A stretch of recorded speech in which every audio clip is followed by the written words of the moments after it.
Bismillahirrahmanirrahim. Bismillahirrahmanirrahim. Qala al-muallifu rahimahullah ta'ala. Wa nafa'ana Allah fi ulumihi fid dharaini amin. Bismillahirrahmanirrahim. Masih dalam bab tentang birril walidain, yaitu berbuat baik atau berbakti kepada kedua orang tua. Hadis lanjutannya, Bismillahirrahmanirrahim. Wa Ahmad, dan yang diriwayatkan oleh Imam Ahmad bisanadin sahih, dari sanad yang sahih, min sirrihi, setengah dari rahasianya orang, ayam muda, supaya dipanjangkan lahu bagi orang, fi umrihi, di dalam umurnya orang, wa yuzadu, dan ditambah apa fi rizki, di dalam rizkinya orang, fal yubir, maka supaya fal yubirro, supaya berbuat baik sapa orang tadi, walidahi, pada kedua orang tuanya, wal yasil, dan supaya menyambung sapa orang rohmahu, pada rohimnya orang.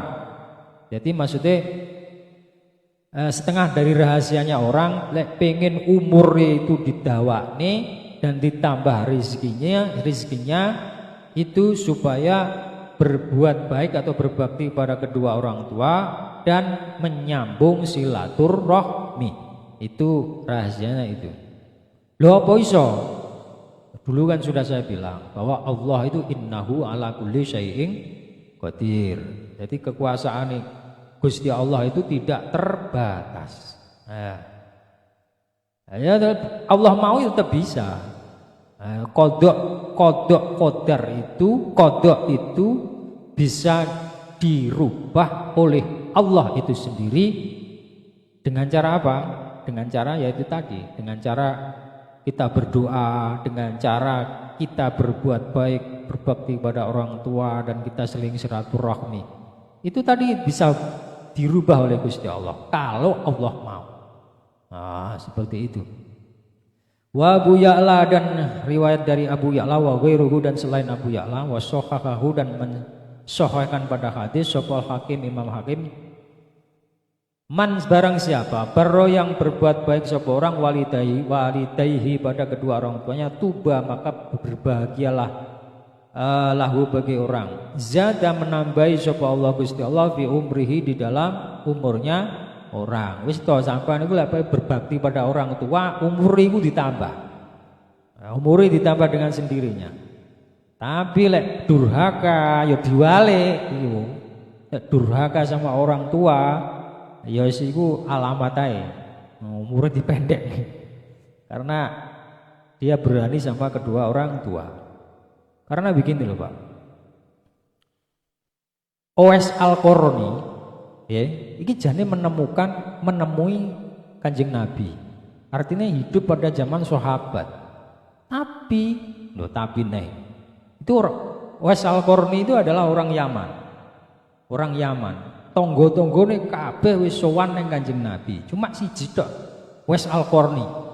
Itu enggak sowan ning Kanjeng Nabi. Sebab apa? Dia hidup sama ibunya kandung. Ibunya itu manja. Mau istilah itu egois. Jadi Owais Al-Qarni itu enggak boleh di kemana-mana, enggak boleh, kecuali dengan ibunya. Mau pergi kemana enggak boleh, kecuali dengan ibunya. Itu egois. Jadi semuanya tetangganya sudah sowan dengan Kanjeng Nabi, kecuali Owais Al-Qarni. Akhirnya apa? Owais Al-Qarni yang mengikuti dawuh ibunya, sampai akhirnya ibunya menyuruh Owais Al-Qarni supaya datang ke Mekah menunaikan ibadah umroh, ibadah haji, dan kemudian sowan ning Kanjeng Nabi. Tapi pada itu Kanjeng Nabi sudah wafat.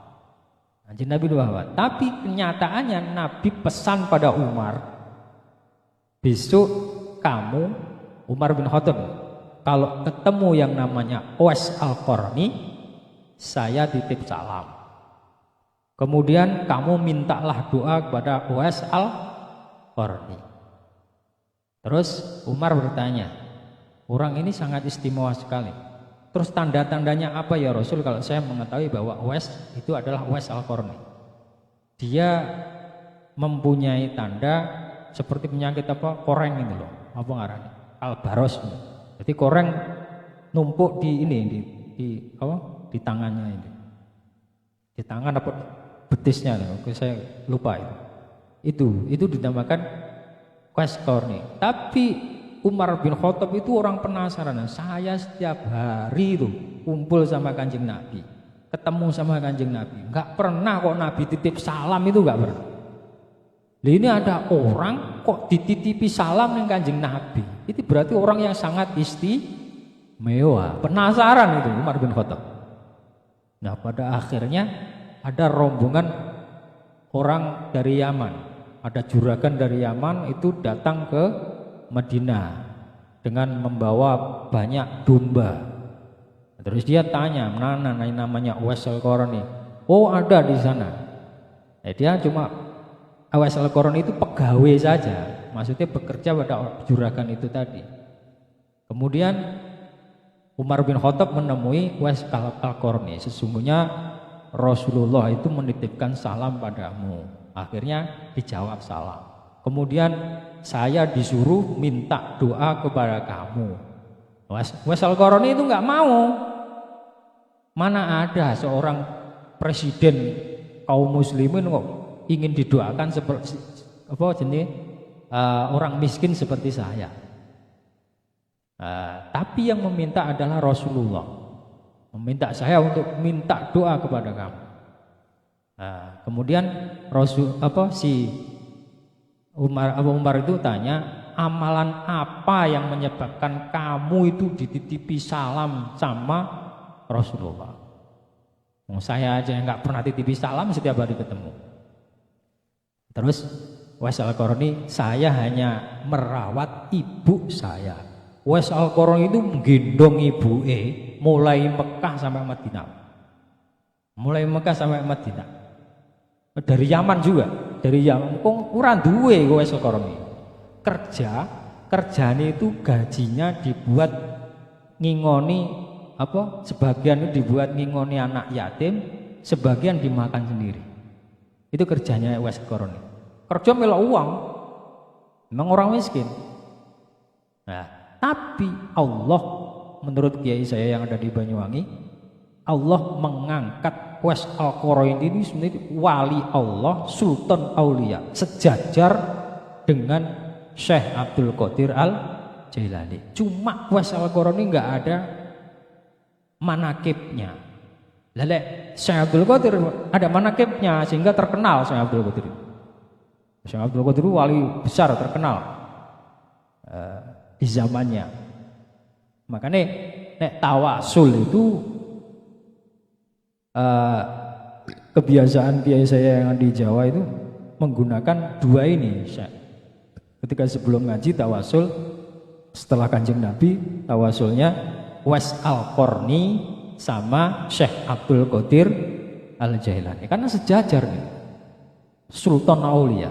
Cuma Uwais Al-Qarni itu nggak ada manakibnya, nggak terkenal. Nah, tapi walinya papan atas kerajaan apa presidennya wali. Allah mengangkat Uwais Al-Qarni sebagai walinya Gusti Allah yang papan atas. Karena itu tadi nyatane orang yang nggak sowan ning Kanjeng Nabi mesti ini gitu apa menjadi sahabat, akhirnya jadi tabiin. Karena gara-gara dia merawat ibunya. Dan Nabi sendiri mengatakan, ajaran Kanjeng Nabi sendiri mengatakan supaya menghormati kedua orang tua. Bahkan posisi ibu itu lebih tinggi daripada bapak. Karena hadisnya genah nih gini. Saya baca lagi, saya teruskan. Nanti ada ketemu nanti. Ummuka 3 kali, baru abuka. Ibumu 3 kali, baru abuka. Siapa yang saya hormati di dunia ini ya Rasul? Yang wajib saya hormati. Umuka, umuka, umuka 3 kali. Ibumu, ibumu, ibumu, baru bapakmu. 1:3. Nyata nih yang Wes Al-Qarni yang nggak pernah ketemu sama Kanjeng Nabi tapi melaksanakan ajaran nih Kanjeng Nabi, yaitu merawat ibunya, itu kedudukannya itu lebih tinggi daripada yang orang yang biasa ketemu sama Kanjeng Nabi. Nanti maknanya ya seperti itu Pak. Ketika undang-undangnya Kanjeng Nabi kita laksanakan, walaupun kita itu nggak sering umroh, nggak sering kaji.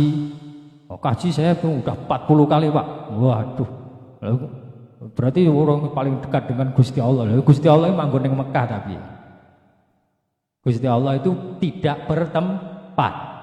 Nah, itu tidak bertempat. Enggak yo gak manggon ning Mekah, yo enggak manggon ning Papua.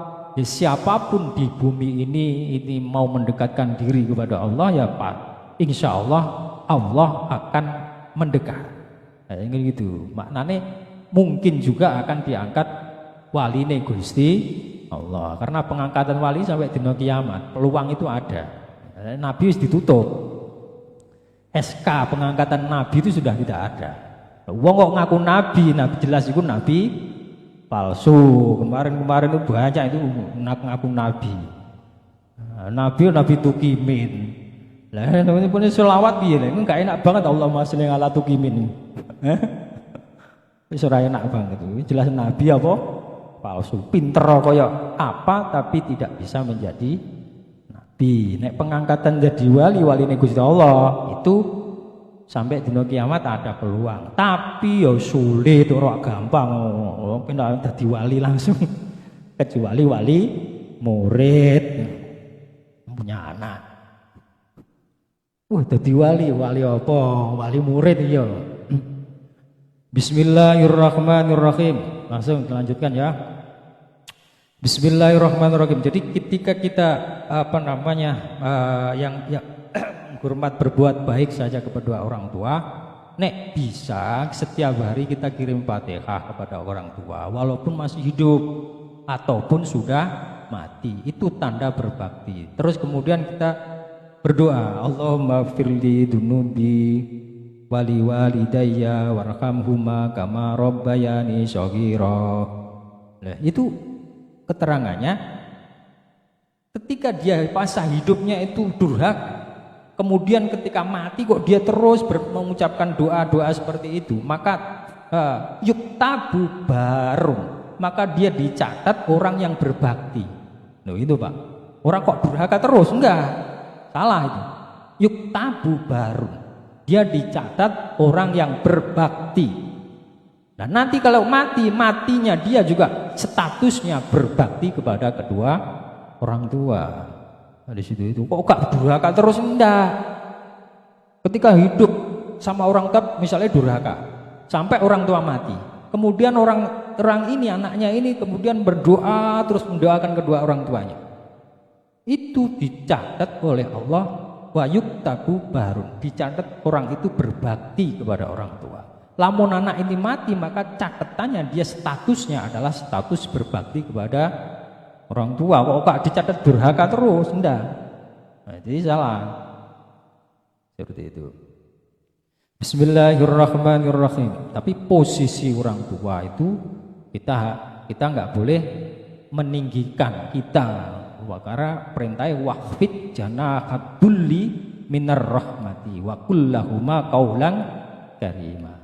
Waqfid janahad dulli itu maknanya ya kudu merendahkan diri, walaupun statusnya orang tua itu bagaimana tetap merendahkan diri. Kita sebagai anak harus merendahkan diri di hadapan orang tua itu.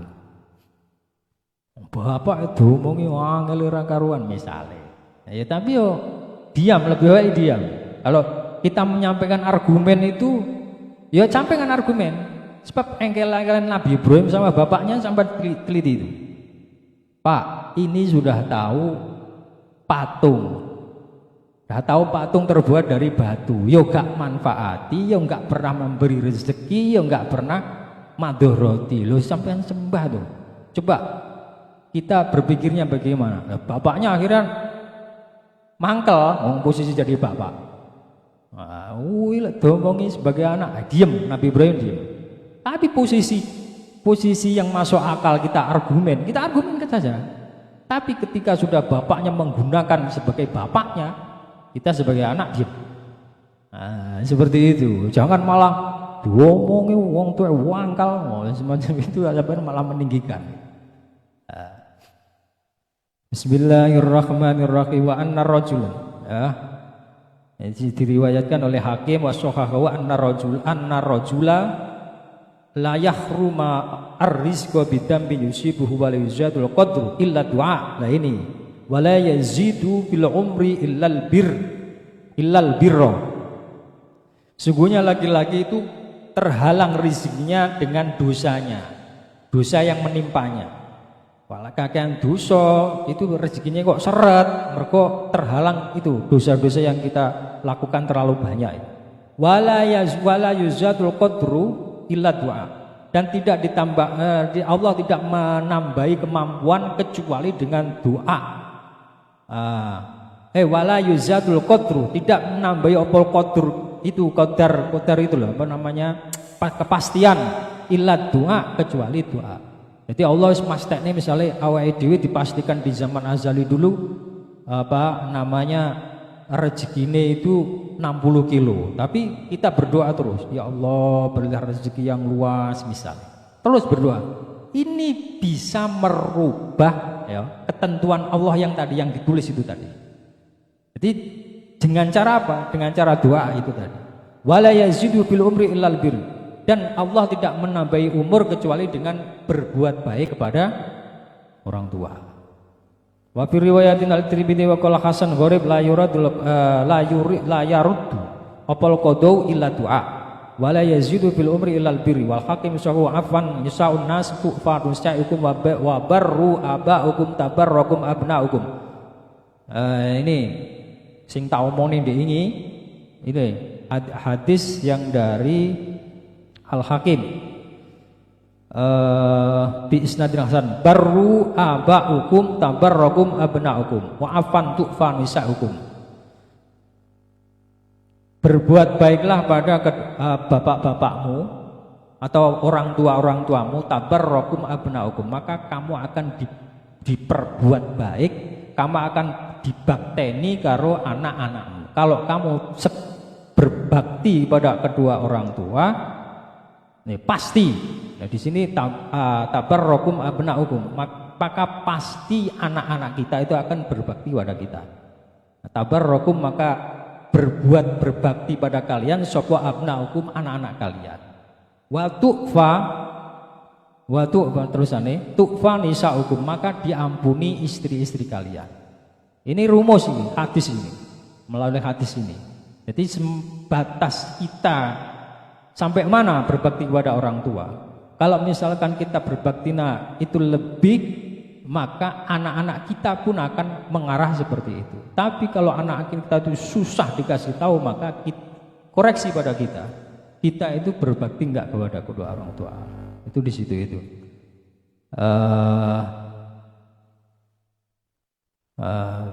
Bismillahirrahmanirrahim.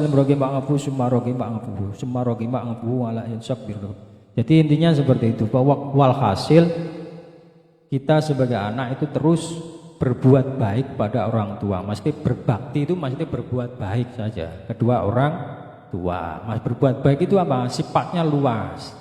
Intinya jangan menyakiti kedua orang tua, itu saja.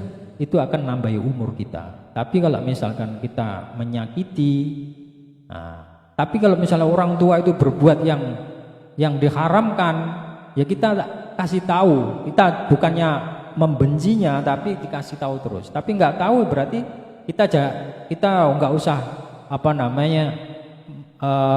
secara vulgar kita menentang, karena posisinya kita orang itu adalah orang tua. Tetap kita kasih tahu, mencegahnya dengan cara yang baik-baik. Itu loh maksudnya seperti itu. Karena posisinya orang tua. dikasih tahu terus dengan cara yang baik. Itu saja. Karena posisinya kita sebagai anak. Itu tadi. Tapi intinya seperti itu. Berbuat baik itu seperti itu. Mengasih tahu terus. Karena posisinya yang dicontohkan seperti posisinya Nabi Ibrahim sama bapaknya berupa Azar itu. Allah mencontohkan di Quran seperti itu. Yuk Nabi Ibrahim ini juga bapaknya produksi berhala, anaknya diangkat jadi nabi. Gak loro dia jadi nabi.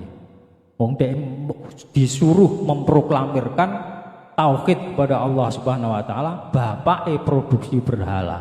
Berhalane ora gur disembah tok kon adol, suruh jual. Nabi Ibrahim, kamu jual.